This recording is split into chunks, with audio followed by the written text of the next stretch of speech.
And we're back at it again with another live win for all you Bi-Conics wrestling nerds out there. And welcome to another rendition of Pinfall Playback, your pay-per-view and PLE review show. Yeah, I messed up that royally. We'll keep it. It makes it entertaining. The Grapple Gurus are back once again. This time we are here to review WWE's PLE Survivor Series from Saturday, November 25th, 2023. We are less than 24 hours since the pay-per-view ended, and boys, we got a lot to talk about.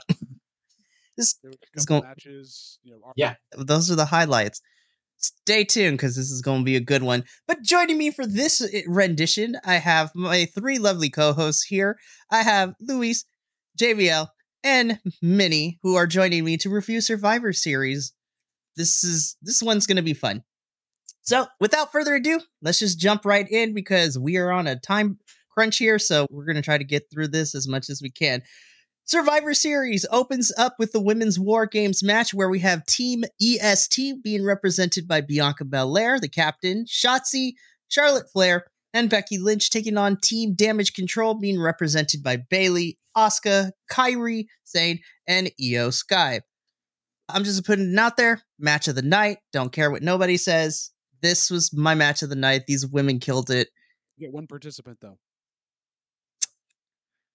That's fair. Hey, and did poke somebody with a kendo stick. I mean, she's technically a participant in the match. She also helped bring the trash can up to Io, which I thought was a really fun spot. I'm like, oh, I've never seen that. I was like, look at wrestlers actually being smart. And it followed up with one of the dopest spots of her putting the trash can on herself and then jumping from the top of the cage. Yeah. I thought it was awesome. I loved her playing to the crowd, too. She's like, I'm gonna do this. Yeah. I loved it. I thought it was great. I also like how they actually pointed out that Dakota was the leader of Damage Control. I like that that was actually mentioned. So now we know, inevitably, when we lose a member, we know that it's probably it's been planned for a while. I enjoy that. Yes, definitely. I loved it.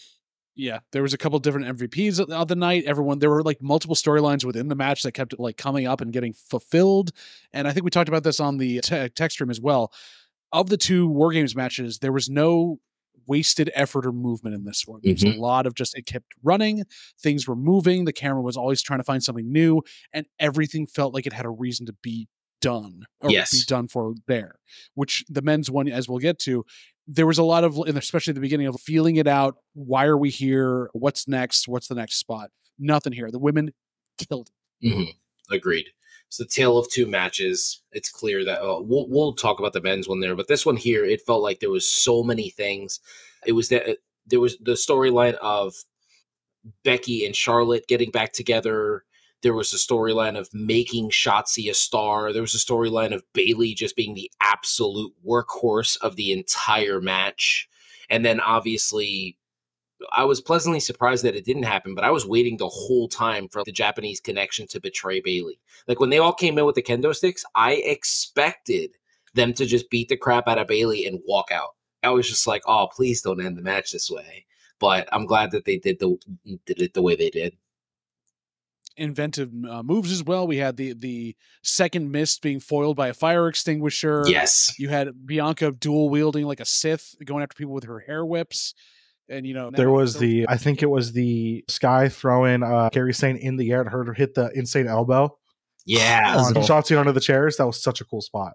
And Shotzi was being very smart and moved the chairs at the last second, so Kairi landed with the elbow on her sternum and then landed on the chairs, otherwise not to hurt her shoulder or elbow. These women took care of each other. Even Charlotte on her over-rotated moonsault got most of it out of the way, did catch Io in the head with her knee, but still was still very safe with it. Everything made sense. Yeah. It was really fun to watch. I agree.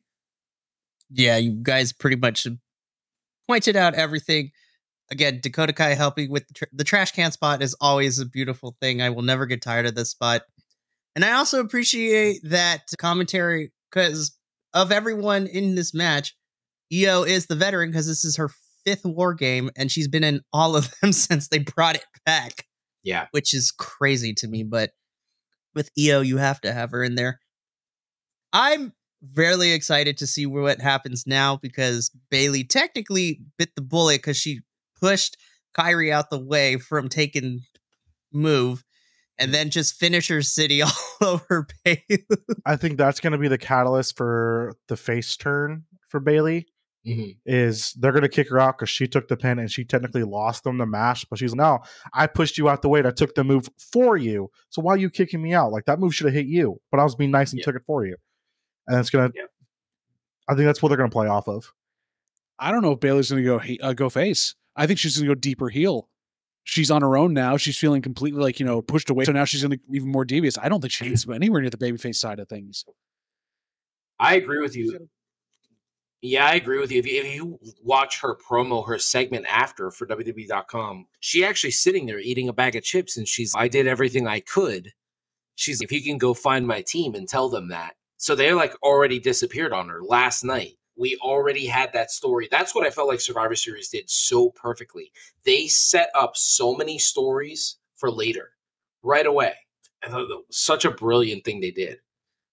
Signature move in her use her decorative suspenders to just wrap them up and keep them down to be able to, for a last man standing match, would be perfect. Because Charlotte definitely got sucked into there and couldn't get out of that after the spear. It was hard to get off the mat. I have one gripe with this. I enjoyed the baby faces winning. I don't think they should have. I think this should have been Bailey had been saving the match, and it took everyone else or one of the other connections to be able to beat them. And then that shows that Bailey's not the strong one that didn't get the win. I feel like it just wasn't. I wanted that win for Damage Control, but Bailey being on the outside of it for some reason. I think that would have furthered them a little bit harder. But I enjoyed the tea sipping on top of the cage afterwards too. That was always good. Yeah, I like that. I actually did enjoy. I actually did enjoy the win for the baby faces, only because I really felt like this is going to further the Bailey story. So I felt like she's the loser of the group now. Now we have to kick her out. That's how I felt about it. But when I look at Damage Control and I look at the build, I feel like it's built better than the start of the Judgment Day, because they were started out as a joke. They lost a lot, and I worry because that's what happened with Nexus. After SummerSlam, they lost a lot in the core and all of these groups. So hopefully this just makes them like ruthless. They have some top level talent now.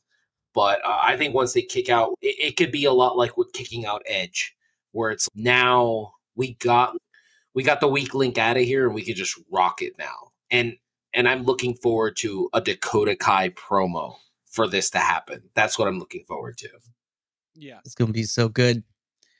We move on from the women's war game match to briefly go over. We got R-Truth is back in a very fun Ruffles segment with how do we address all of our tag teams that we can't put on the show because the tag titles are tied up in a main event scene somewhere else. Let's get them in an advertisement. Ruffles. Yeah, Ruffles. Yeah. But R-Truth. I'm hungry. I know. So he hit that shuffle, man. That's they call it the Ruffle Shuffle. Ruffle Shuffle. Yeah. I was a little thrown though that Otis is definitely like balding like Hogan, where he's got the front, none of the long mullet. I'm like, oh, buddy, lean one way or the other one. You're leaning too far both ways and it's not working. Give me the Vader haircut. Let's go. Give me the Vader haircut. Yeah.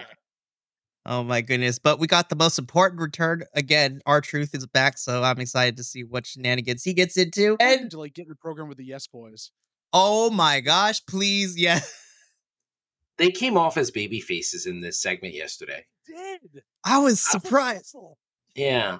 I was like, this is weird. Are they baby faces now? Because I really felt like they should have had more to do here, and they were there. It was like, they're good guys here. This is weird. I wonder if it was just because it was for the advertiser, and the advertiser was like adamant they didn't want any bad guys like selling their product. Maybe. So it could have been.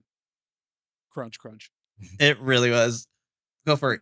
Shout out to the priest. Oh my! They were in the cold. What the hell? Yeah, like, that was so strange. Peter Rosenberg, you need to wear a hat. I was like, how is your baldness not freezing? Then again, he's from New York, so I was like, okay, never mind. You're used to cold winters. But yes, I had to shout that out because having known those winters, you were sitting out there for a long time, and those lights are not warm enough to keep you warm. No, my asthma could never. From R-Truth, we get our first backstage segment because Randy Orton hasn't shown up. I'm like, shock. I was like, really? I was like, is this what we're going with? Fine, whatever. I had the same complaint at Full Gear. I was like, we don't need storylines in terms of like backstage segments. I'm like, just let the in-ring work tell the story for me. I don't need the fact. I was like, you guys, Randy's coming back. Like, you already said he's going to be there on Monday. I was like, you cannot say that and then for him not to show up. It is what it is. Although that would be the most Randy Orton thing to do. In character wise, he says he's going to return and then he just doesn't and doesn't come back for 2 weeks just for the hell of it. That's very fair. But yeah, Sammy and Jay are like, bro, I don't know if Randy's showing up. Jay's worried because I put him on the shelf. So it makes sense he wouldn't want to team with us because he's still mad at me. Mm-hmm. Yeah. I was like, oh, look at that. Consequences to your actions. Who knew? Yep.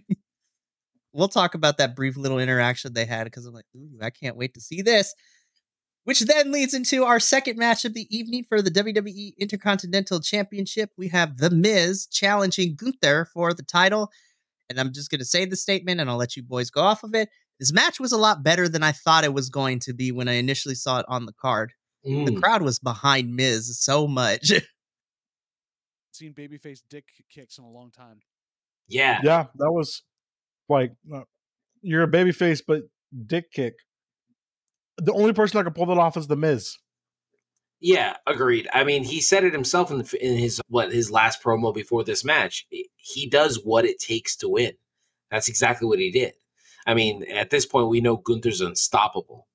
That's the whole point of his character, is that he's completely unstoppable. He's being built in such a way.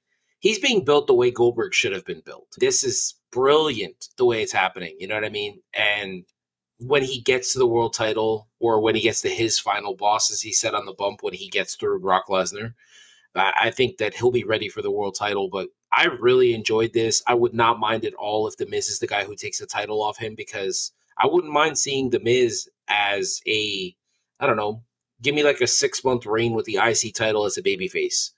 Then put it on somebody younger, like obviously not Chad Gable, because I think he's in his late 30s, but get Miz to that 9th title reign as well. So it's tied up and all that stuff too. Because they were putting that on commentary as well. They mentioned how many old IC title holders that hate the company now were they mentioned and like referenced in this match, including Miz pulling off a couple of Bret Hart specials and stuff like that, which is pretty cool. Yeah. But yeah, in general, this was a glorified squash. Gunther really was there to take him out.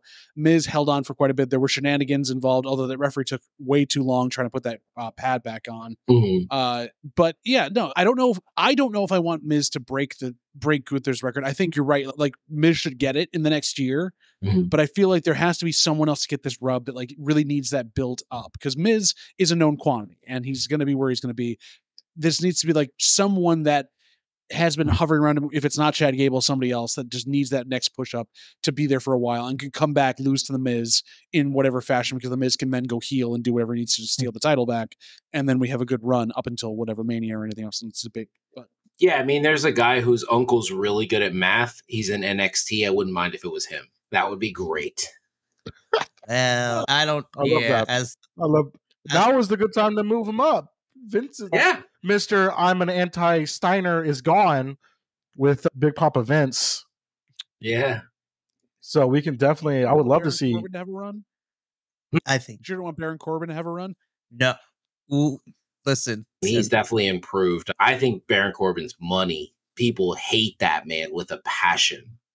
Check out our NXT Kurt review. Angle and now taking Gunther's reign, like he would have nuclear heat with the fans. It'd be insane. Oh, absolutely. Will cannot stand Baron Corbin. He hates the dude with the passion. Then not he does like his job. It's not even the character he hates, his promo. He doesn't like the promo work. I was just like, I can understand that. I think he's a phenomenal cook, though. I follow him on Instagram. He is a phenomenal cook. Man, I want to go eat at his house. I was just like, yo, bro, you want to slide me some? Yeah, right? I'm down. Let's go eat some fucking smoked meat. I'm down. He made a smash burger last week. I was like, yo, that looks so good. I know. Did anyone here because there weren't that many matches? Yeah. Okay, I have a question. Did anyone find it weird? I was just like, the way that this match ended, though, with the modified, would you call this a lion tamer? I was just like, Oh, hell yeah. Okay. Yeah, that was definitely That a was the lion tamer. definition of a lion's tamer. Yeah. Bro. He had him in the Boston Crab, which is the walls of Jericho. Obviously, transition it to a lion tamer. Yeah. Say F you to Jericho, like you're not gonna. I'm taking down your reign. Yeah. I thought it was good. I just thought it was weird that it was an abrupt finish. Whoa. Yeah. What just happened? Someone's health of his computer died. Oh, got it. Okay. No, my internet was connected to the wrong internet, the one that likes to shut off. Oh, got it. So I had to switch it. And with I was on a notice, I was starting to freeze, and I was like, huh? So I looked down and checked the internet. I'm like, I'm connected to the wrong fucking internet.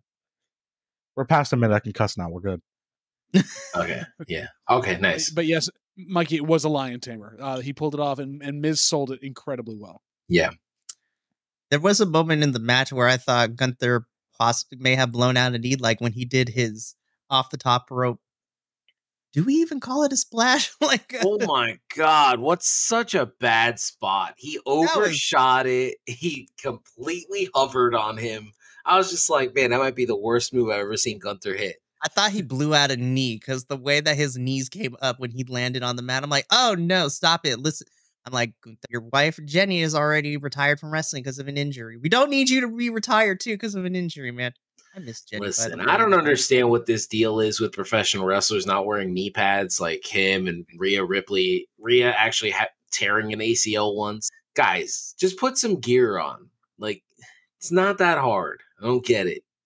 But that came up in the next match too, I believe, because we'll get to it there. Yeah, we'll just go from there because after this, Gunther retains. Not a shocker there. The Judgment Day boys are backstage coming up with the plan. They're talking. And this is where the part of our text stream where it's like, JD McDonough, why are we culturally appropriating corn rolls? What was that? I was like, I hate the corn rolls. Ever. I was like, what is happening? It made his head look too big for his body. Oh. It was just very strange. Yeah. Like an enanito, so it's okay. He just looks like these little guys. It's all right. Yeah. Oh, my goodness. Again, JD Mc, don't Google me. Yeah, there's a reason they changed his name. It was not for the Butch thing. That was because Vince McMahon's weird about changing names and needing to own copyrights. There's a reason Jordan Devlin was changed. So that was a quick little segment there. Yeah. Not much to it. Nope. Which then leads into our third match of the evening. What was originally going to be Santos versus Carlito at the last minute on the go-home show for SmackDown turns into Santos Escobar taking on Dragon Lee. And I love, first and foremost, I love the little poncho of La Virgen de la Guadalupe. I thought that was the most Mexican thing I could ever have on there, which was which made me laugh in the best way possible.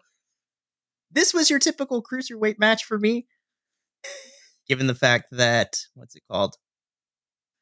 It got 7-8 minutes, which is fine, but I thought this was a lot of fun.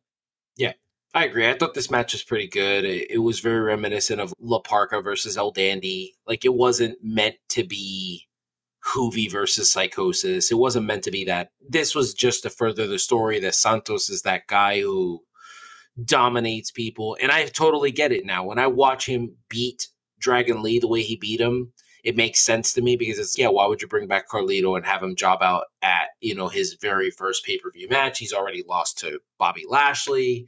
So we need... So apparently the universe is trying to tell us something. And now we are down one member. We have decided to kick Minnie out of our damage control. So he's no longer in this review. Just like damage control is going to kick out Bailey this week. More like Carlito at this point. He just got taken out at the last minute. He was set up for this thing and he was ready to go. And then we realized we're wasting Minnie's talents in Survivor Series. We've got to get him in for a bigger pay-per-view.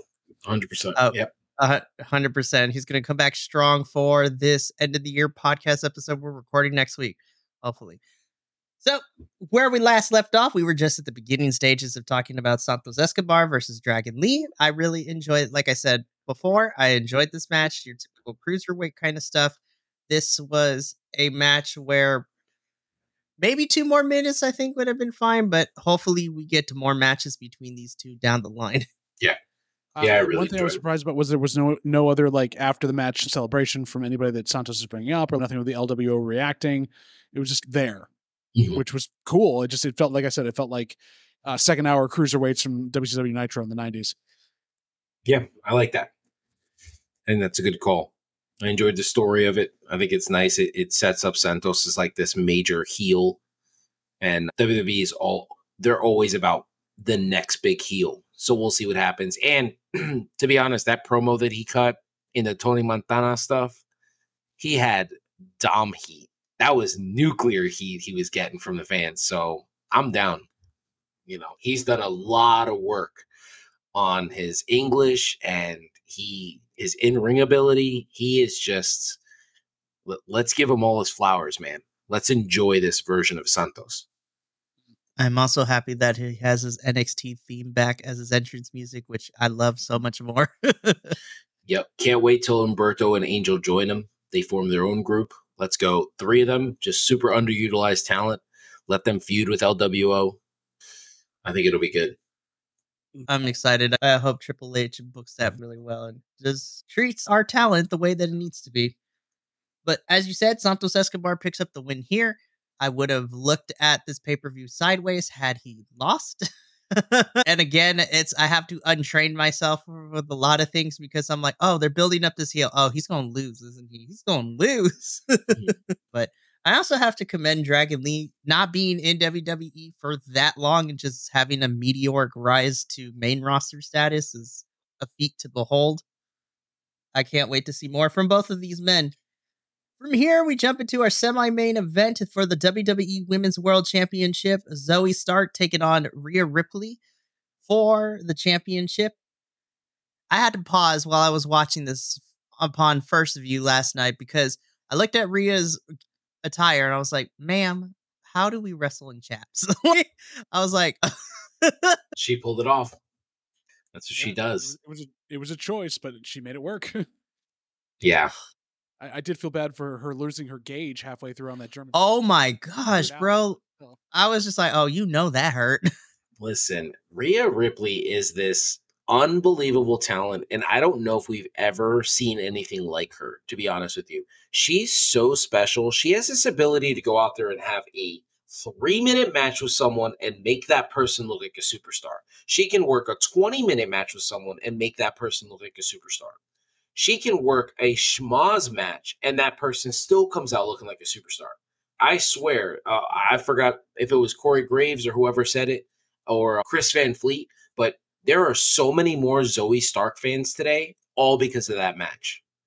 What Rhea's able to do and how she's able to do it, there's a reason why Triple H has her in the spot he has her in, because she's probably met every single expectation that companies ever thrust upon her. Watching where she's come from too, like starting off with the was as a wrestler to where she's gotten, it's crazy to see where she's evolved to, and where I really am excited to see where she'll go, because the Judgment Day thing is going to run its course at some point. And then do we keep with Goth Mommy? Does she evolve into something else more badass? She's also pulling in things like references from China and from Lita and from a bunch of other of the older guard as well, but not the typical stuff you would think of. It's more subtle stuff and more ways they carried themselves, and she's editing it into her personality in the best possible way. Yeah, agreed. And her in-ring ability it's second to none. I honestly, as much as I'm a fan of Becky and Charlotte, and as much as I think that bell to bell Mercedes might be the best we've ever seen, I really feel like in a couple of years we'll be saying that about Rhea, because she works everyone in such a special way. She can work someone her size like Raquel and make Raquel look like a monster. She could work someone small like Zelina Vega and come this close to stealing an entire pay-per-view. What she does is so special. I really feel like if there was ever a time for PWI 500 to put a woman as the number one person on a man's list, it would be Rhea Ripley. And I don't think anyone would be mad about it. Why wouldn't she has been the most influential wrestler across pretty much all the promotions by doing she has unfortunately not wrestled enough matches this year to really like you could say, oh my God, like the this year's work was so spectacular, but it was. What she does do is great with the little she's given. And you look at someone like Zoe Stark, who athletically is very gifted. That corkscrew senton is insane, but is allowed to take those risks because you're working with someone who also is safe enough and knowledgeable enough to take your moves and make them right. Whereas you might work someone smaller and not know how to do that. Rhea can take everything and dish it out. Yeah. And look who she's dating, the same type of person in AEW, because Buddy Matthews, anybody he works looks amazing when they do it. He made Claudio Castagnoli look good a couple weeks ago. And that's incredibly hard to do sometimes. But it's just that mentality of I'm not here, or I didn't get here based on pedigree or somebody that got me this job. I got here because I worked my ass off and I am worthwhile. And it's really cool. Yeah. Agreed. So the only complaint I had about this match is there was one particular spot where I believe either Rhea or Zoe like over rotated from the top turnbuckle down and somebody almost landed on their head. I was like, no. I was like, stop it. Stop it. I was like, Zoe was already out with an injury when she was in NXT. We don't need her to be injured. But I thought this match was a lot of fun. And I agree with you, JVL. I'm interested to see where we go from here because she's pretty much gone through most of the roster already. Oh, it's got to be Nia. Nia has to be next. Yeah, I can see that match at Rumble probably, or have her work Kyrie. That'd be an insane match. Oh my God, what a phenomenal! Yes, that would be. Yeah, that would be great. I don't know if we can curse yet, so. I might even say that'd be an interesting one to have her lose to, because then you have Kyrie and Io with both the titles in the same group. Yeah, I still think we're getting towards Becky Rhea. Probably. Yeah, although it'll end up being Becky Charlotte Rhea. Oh, we're gonna get that first, yeah. But because Charlotte and Rhea have a good history of really good matches together in the first place, so I mean, there's nothing there. I would not be surprised if it's Becky and Charlotte for the chance to face Rhea. That could definitely, or even a triple threat because of whatever happens with Bayley, that you get those three together. So Bayley, Charlotte. Yeah, because I don't know what's going on with Liv, but I've followed everything she's doing, and it doesn't seem like she's doing anything wrestling related right now. Yeah, any video she posts, it looks like she's keeping like it's mostly just letting us know she's hanging out with CJ.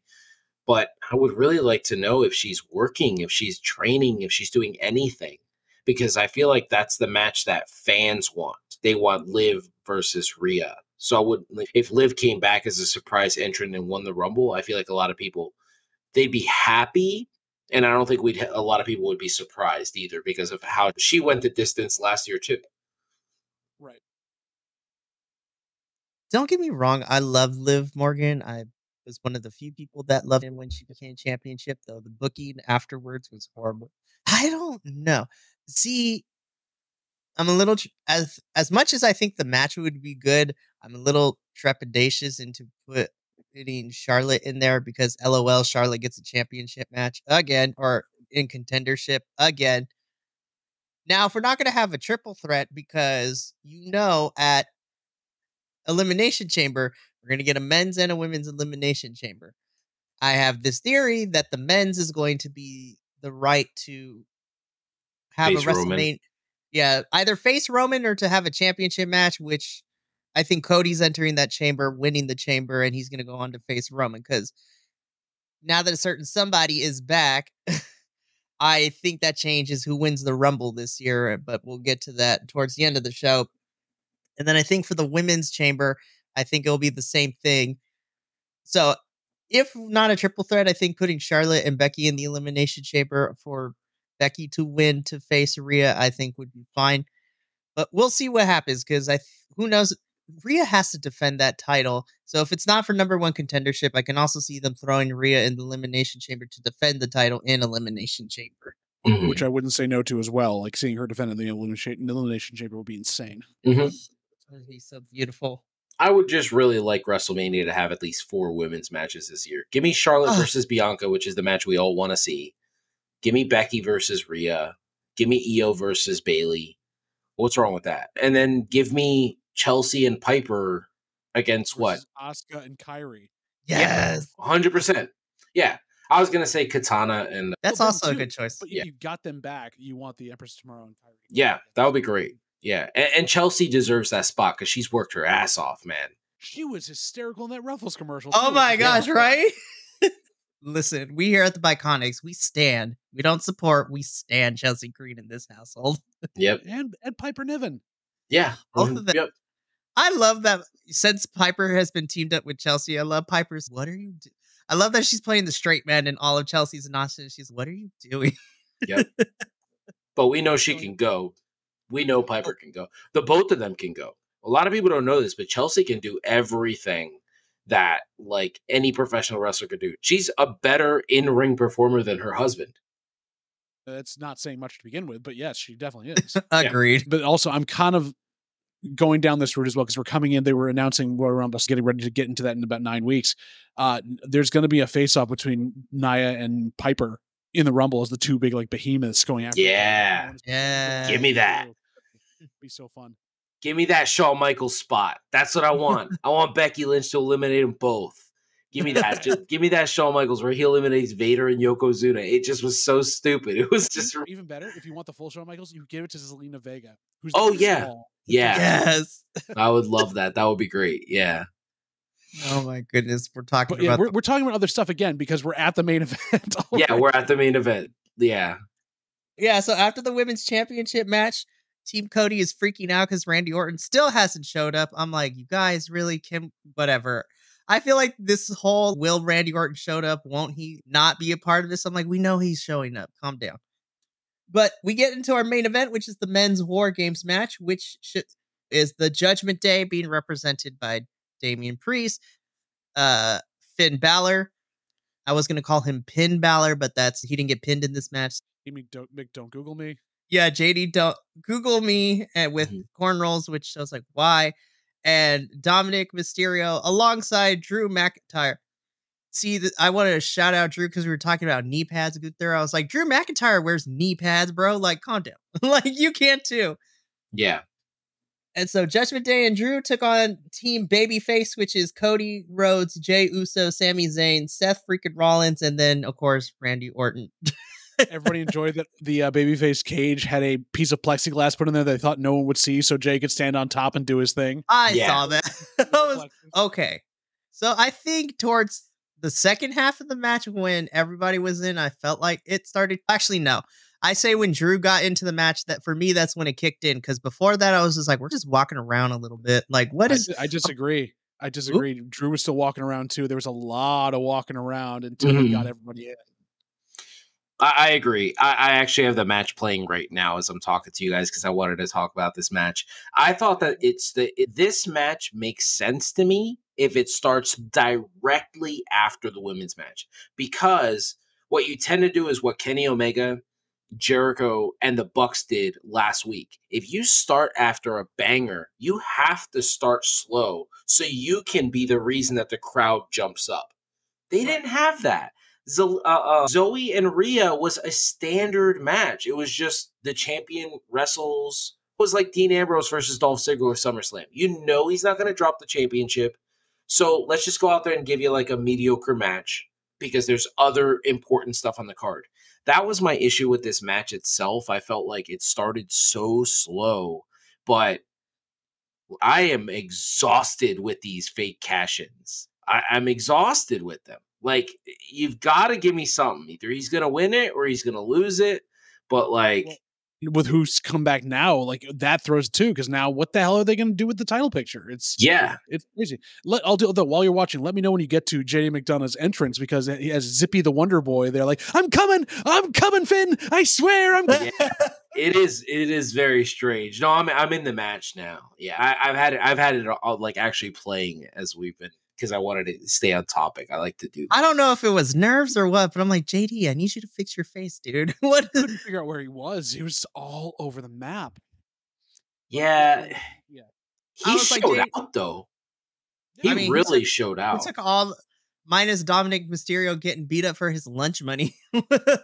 Which, by the way, I love that spot so much. He thinks he's going to do something by taking out Cody, and then all the rest of the babyface team surround him, and then they rob him of his lunch money. It was great to see. Yeah.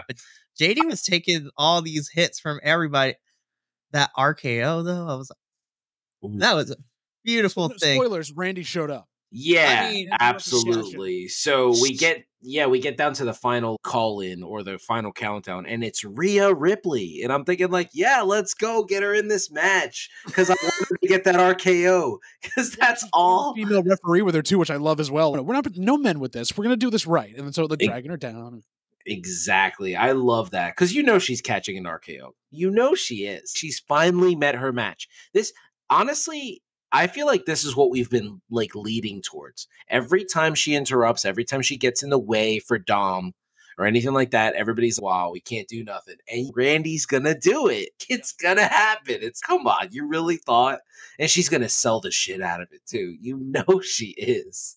Ah, man, I don't know. She's gonna spike herself. It's gonna be insane. Yep. Because Rhea Ripley's selling is amazing. Amazing. Yeah. Do you guys have an MVP for this match? Because we talked about Bayley being the MVP for the women's match, but I don't know if any one person stood out in this match. The only person I got that kept trying to get the crowd back into it was really driving a lot of energy stuff before was Sami Zayn. Yeah. Oh, for sure. Started to like get people back into it. He was, as he usually is, the cheerleader for everything. Yeah. And got me invested. So I give him the MVP for that. Yeah. And doing the maniac dance in the middle with the stomps. Yeah, I really enjoyed JD in this spot, though. I got to be honest. His moonsault was perfect. I thought his selling was on par. I had no idea this kid could sell this way. Damn. He looked good. Seth was kind of just there. Yeah. Yeah. I feel like you could have. I feel like you could have taken both. Okay, so this is a pet peeve of mine, and I was talking to a friend about this. From a writing perspective, you have Seth's back not being 100%, and then you have him start and be in the match the entire time. I'm like, what kind of logistical sense does that make? That's because I don't think. Yeah, I think it's one of those things where I'm wondering if the back thing is a work, and they're just like, oh, we're just gonna whatever. Because, yeah, when I'm watching Seth, I'm like, if this man is working this well with a back like that, then he might be the greatest wrestler of all time, because how does that even happen? So I don't know. As I'm watching it here, I agree with you guys. When Drew comes in, he does have a bunch of moves. He knocks out a bunch of people, but then there's a bunch of him stalking Jay. Right. And I felt like that was a big theme in this match, like stalking Jay. I wouldn't have minded an RKO out of nowhere on Jay during the special entrance at the end. I fully expected right after the match when they were raising their hands for the winner team, he was going to just RKO him, and that's why they moved him over a couple. And Jay looked like he was like not having fun. I'm like, he's going to get RKO'd out of nowhere. Yeah, I love that little moment where Jay's in the corner and he and Randy lock eyes, and Randy's this with him. It's like, don't forget, I know what you did last summer. I'm gonna come and get you later. Yeah, Randy comes in, gets everyone energized. The pop was humongous and was well deserved for that. The 5-time stereo draping DDT, which was a great spot in the middle there with everyone. Loved it. And honestly, I was really happy that Randy, because Randy could have picked up the pin on his one back and one on his first thing back, but no, give Cody the pin in the match his daddy created, his first one ever. Yeah, Cody's got to get the pin on this one. That's what ended up. Yeah. I agree. I don't have anything to say. I completely overlooked that too. Cody getting this pin is special. That's a really great point. And especially on Priest, who yes, like set up to be like this world record. Like that's setting them up for like another 2 months. Like the dissension is going to happen because Priest was the leader and he took the L in this match. I'm looking forward to that as well. Yeah. Dom becomes the leader. Oh, listen. I don't know, because Dominic's going to be busy. If he becomes leader, he's going to be busy the next couple weeks across 2 different shows, because he has to make sure him and Rhea have to make sure that Judgment Day is still in one piece. Meanwhile, over in NXT, he has Wesley coming after him for this North American. I swear to God, Wes better win this Fatal 4-Way on Tuesday, because if not, what are we doing? What are we doing? You had Wes lose to Baron. 2 weeks ago, and that made me mad. I'm still waiting to see if they ever bring back the Mixed Max Challenge. They don't put Mommy and Dom together. They make them across from each other in the ring. Yes! That would be great. Okay, so since we're talking about who do we put Rhea with? Oh, Drew. Drew, definitely, yeah. Stick Yeah. with Drew. It makes And sense. then who do we put Dominic with? Chelsea. Yes. Yes. Perfect. Absolutely perfect. Yeah. That's a perfect one. Yeah. You know what? I don't care if it's a TV special, if it's like a one-off pay-per-view. Give me the mixed match talent tournament. I actually really that because they were wrestling for charities, and that's where some of the funnest things. Listen, Team Little Big was one of the highlights of that first iteration with Alexa and Braun, and just the comedic stuff that came out of it, like Braun trying to wear like the tiny little crop tops was hilarious. But again, we're talking about this instead of the match because we're done. That was the end. That was the end of the night. We're done. That was it. Yep. All the returns. Last thing, we're yeah. good. Yeah, Last thing I'll say about this match, though, I was like, I don't know if it's because Randy Orton has been gone for a year and a half. I'm like, dude, he was as big as Drew McIntyre. I was like, yo, what? That was reported last week that he had added on 10 pounds of muscle because he had to protect his back. And holy hell, his style in the ring is gonna benefit him because he's a methodical worker. He's all about pacing himself, and as Brian says, he's the perfect wrestler. So it's one of those things where just adding meat to his bones and stuff like that, like it helps him out. I thought Randy looked great though. He was having a blast. You could tell he was happy to be back. Yeah. Yeah, you could tell. It was. Have you ever heard that story with Seth Rollins where he talks about the WrestleMania spot with the RKO? No. Where he says that when Randy hits the RKO, the one where like he rises him up and he catches him, Randy was supposed to pin him immediately after, but he couldn't because he just souped himself up, and he's because Randy's Randy. It's just one of those things. And the that's other what thing happened. too is, the other thing too with that is that they were practicing it and they still couldn't get it. And the day of the show, that was the first time they did it successfully. So Randy lost himself because he's, oh my gosh, we actually did that. Oh wait, let me pin him real quick. Yeah, it was great. I thought he looked awesome. I'm wondering what happens because as much as I want to see like a good little face run, I wouldn't mind seeing Randy and Cody. Like, give me that. Let me see that. But Randy basically being his second there as he's going to take on the Bloodline. Yeah, I could see that really being like Randy's my backup now. And then Randy betrays him because he's going to be Randy. And it's Cody Rhodes. Everybody betrays Cody. What I would like to see tomorrow is I would like to see the Judgment Day just in there. We're going to take everything down. We still run this place. It was just a hiccup in the road. I'd like to see Randy come out, have a confrontation with all of them, and then let everybody talk. And the moment Dom goes to talk and the crowd boos, like Randy's reaction is an RKO. just shocks everybody. And then he's, see, this is what I'm talking about. This Michael's bit where he kicked, what's his name, Sean Spears in the face. Yeah, I love that. I can also see Randy having interaction with Drew because the last time they were really in the ring together was the Rumble when they were taking people out, and have the two of them go, dude, you don't need this. You're better than this. I know this stuff. What is going on with you? Yeah, I think that's a great point too. I definitely want to see Randy and Drew again because they'll protect each other. Very nice. Oh, absolutely. Hell, Randy and Gunther might be interesting.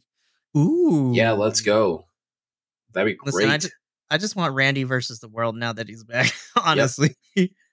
I just throw him anywhere, everywhere. You have 3 brands for him to go on, like so many Raw and SmackDown superstars that you haven't cut the promo where he's, so I'm waiting to get back here. We're talking about the people that are gone from the company. And like, I had a great match with Edge a little while. What, Edge is in here? Like, really? What happened here? This all changed? We'll talk afterwards because I have some thoughts on a certain Mr. Malachi Black's promo. That was weird, but we'll talk about it. Babyface team wins. We get to the end of the pay-per-view. The graphics playing. We get the little logo in the corner. I was like, oh. Triple H called it himself.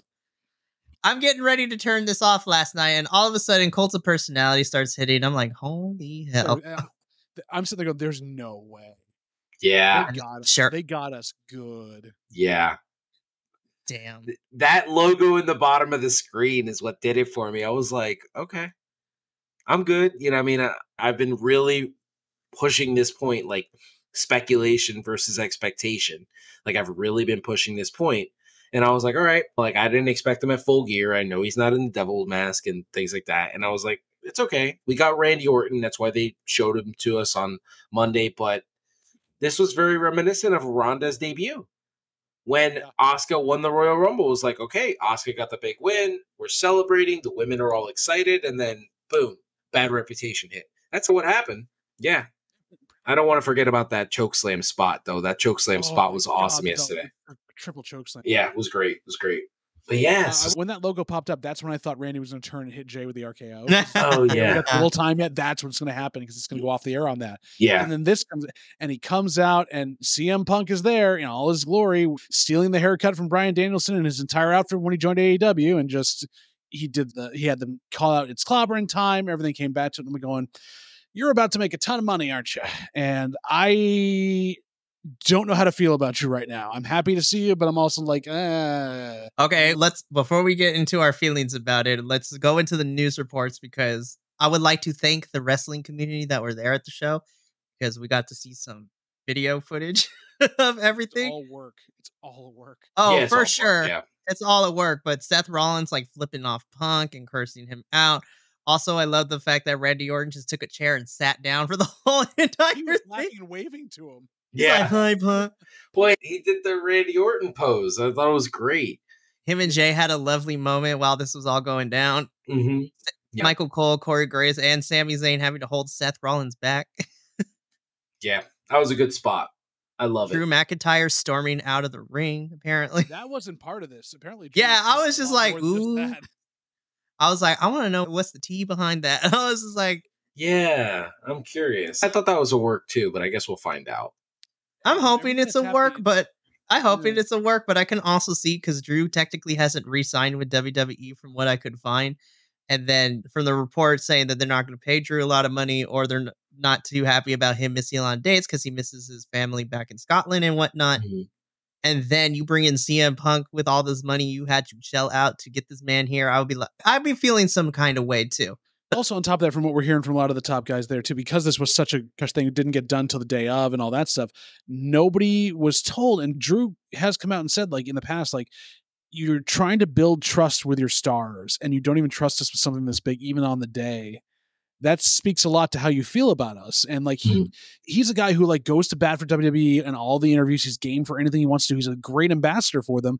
And when you don't trust your ambassador with that type of stuff to know, hey, we're going to set this up and there's going to be a big return other than Randy, like you should be ready. It can throw somebody at that point. Do you even care about me in these negotiations? Because I'm in good faith and you guys are going over my head. Yeah. I agree there. I've never been a fan of that, of them actually like not telling wrestlers, surprising wrestlers.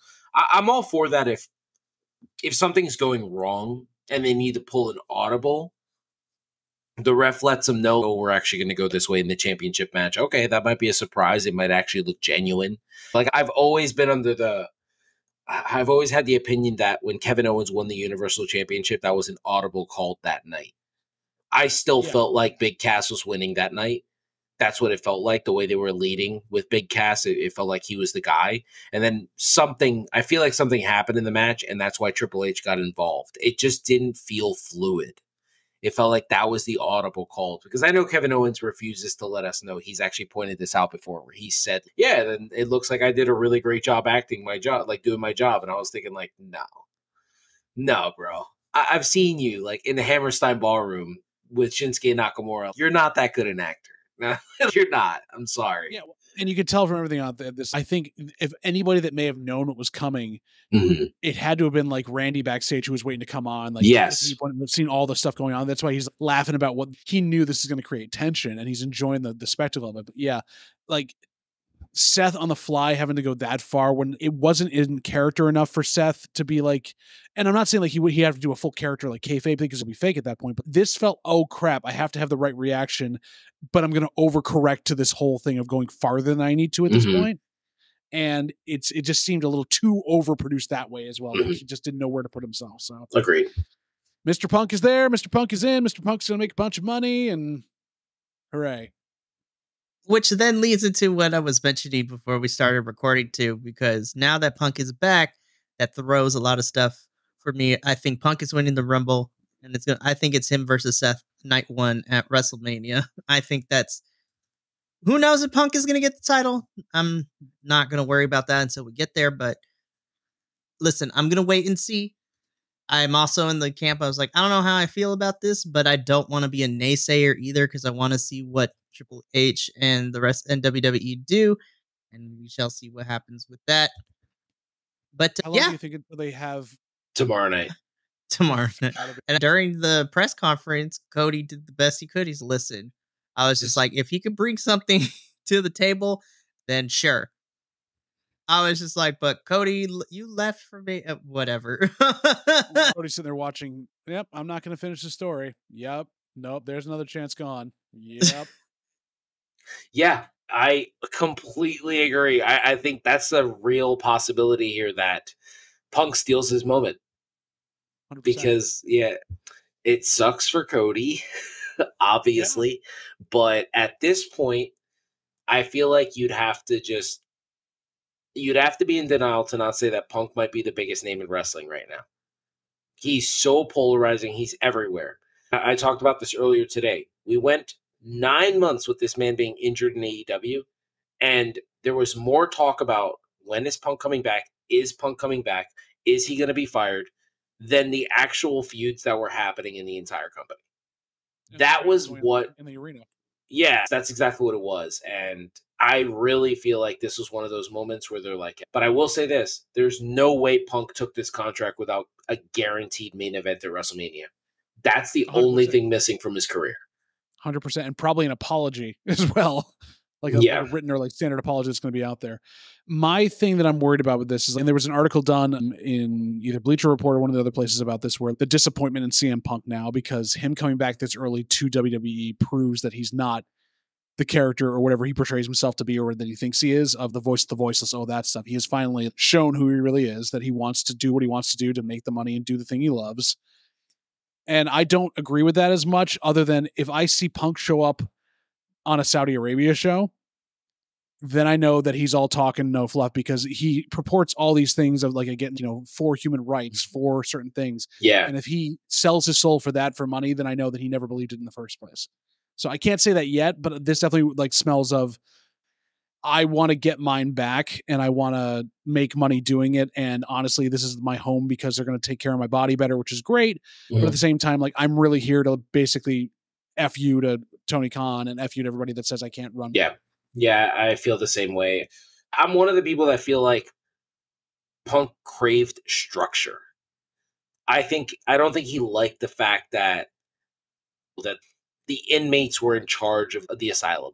I think he enjoyed that in the beginning because he was working with guys like Darby and Ricky and Powerhouse Hobbs. But then once he started working people like Paige, and there are people backstage invested in Paige, that's when I think he realized where he was like, oh, I don't know if this is cut out for me. Yeah. Like it's the Indies all over again. Exactly. I mean, and I guess we'll see. But I agree with you. If he goes to Saudi, it's going to call into question everything he said. Everything. Because he is a big advocate for a lot of things that most wrestlers are not. He's an advocate for transgender community. He's an advocate for the LGBTQ. He's an advocate for union. Union. Yeah, he just talked about that.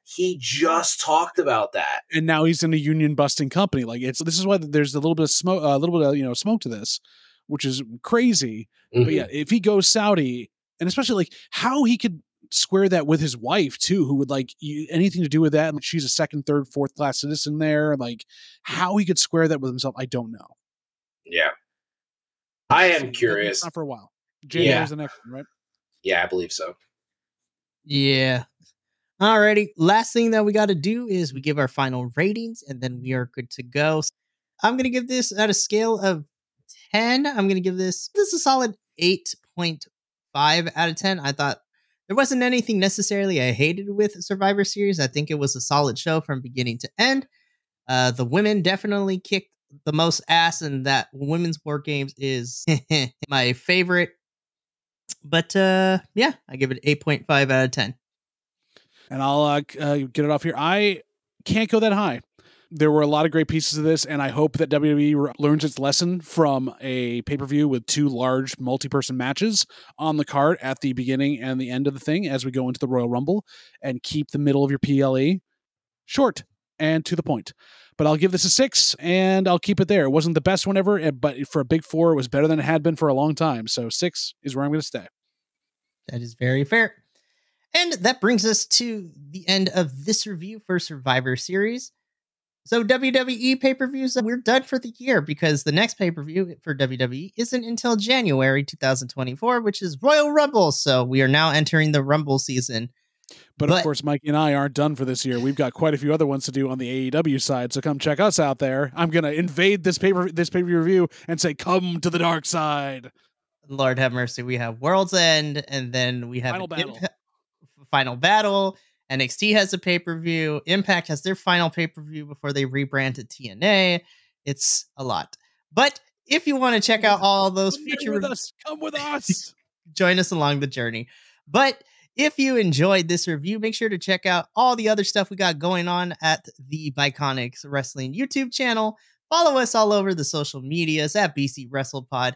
And check out our podcast, where all podcasts can be found, because... Child, let me tell you, next week is about to go down. It's about to go down. It's going to be a good one. I'm so excited. But from myself and JVL and the rest of the Bi-Conics boys, remember, take care of yourself, love one another, and as always, stay Bi-Conic, you beautiful bastards. Until next time, we'll see you later. Ta for now.